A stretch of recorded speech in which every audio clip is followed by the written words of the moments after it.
For the first time అల్లం పచ్చడి try చేశాను. అది కూడా నిల్వ ఉండేలాగా కొంచెం ఎక్కువ క్వాంటిటీలో. సో అల్లం, చింతపండు, బెల్లం ఈక్వల్ క్వాంటిటీలో తీసుకోవాలి.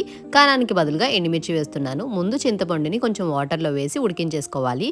ఆ తర్వాత ఒక ప్యాన్లోకి 1 టేబుల్ స్పూన్ ఆవాలు, 1.5 టేబుల్ స్పూన్ ధనియాలు, 1/2 టేబుల్ స్పూన్ మెంతులు వేసుకొని డ్రై రోస్ట్ చేసుకోవాలి.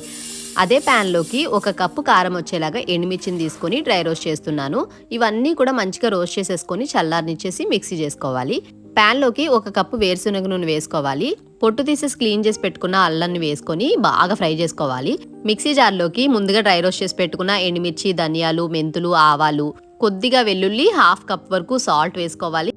ఉడికించి పెట్టుకున్న చింతపండు, కొంచెం కొంచెంగా బెల్లం వేసుకుంటూ మిక్సీ చేసుకోవాలి. ఆ తర్వాత ఫైనల్గా అల్లం ముక్కల్ని కూడా వేసుకొని ఇలా పేస్ట్ లాగా చేసేసుకొని ముందుగా మనం అల్లం ముక్కల్ని ఫ్రై చేసుకున్న ఆయిల్ ఉంటుంది కదా, ఆయిల్లోకి ఇదంతా కూడా వేసేసుకొని మిక్స్ చేసుకోవడమే. పోపు కూడా వేసుకోవచ్చండి, నేను యాడ్ చేయలేదు పోపుని. రైస్లోకైనా బ్రేక్ఫాస్ట్లోకైనా చాలా బాగుంటుంది, నిల్వ ఉంటుంది. బిగినర్స్ ఈజీగా చేసేసుకోవచ్చు. ట్రై చేసి చూడండి. Please do subscribe.